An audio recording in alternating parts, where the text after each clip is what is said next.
नमस्कार. तर आज मी बनवलं होतं एक शाक्षुका आणि जेव्हा जेव्हा हा बनतं त्याच्या पाठचं एक रिझन एकच असतं की माझ्या नवऱ्याच्या न आवडीची भाजी असते आणि ही रेसिपी त्याला खूप आवडते. मी एकदाच करून घातली होती.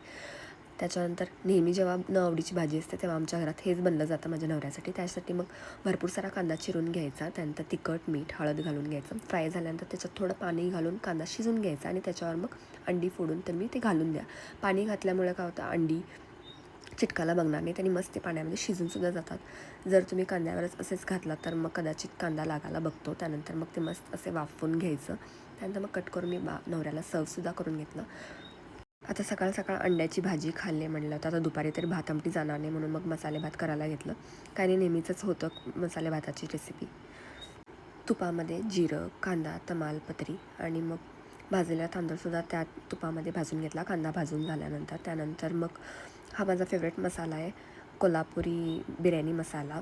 तर ह्या बिर्याणी मसाल्यामुळे खूप टेस्ट अशी अप्रतिम होते. आणि आला लसूण पेस्ट इज मस्ट भातामध्ये, त्याच्याशिवाय चवच लागत नाही. आणि मग चवीपुरतं मीठ आणि डबल पाणी घालून घ्यायचं आणि 2 शिट्टी काढून घेतलं की मस्त असं होऊन जातो भात. तर माझा राईससुद्धा बनवून झाला होता, पण पिल्लूसाठी तरी वेगळं बनवायलाच लागतं, त्यामुळे मग तिथंसुद्धा भात लावून घेतला.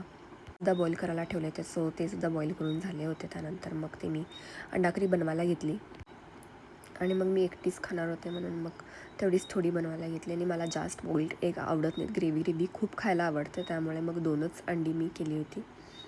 आणि वाटपामध्ये एक अंडं फोडूनसुद्धा घातलं, ह्याच्यामुळं खूप छान टेस्ट लागते. आणि बॉईल्ड एगपेक्षा हे शिजलेलं त्याच्यामध्ये फोडून घातलेलं अंडं खूप छान लागतं. आणि मग संध्याकाळी तिचे बाबासुद्धा आले होते आणि येता येता पाऊसच घेऊन आले.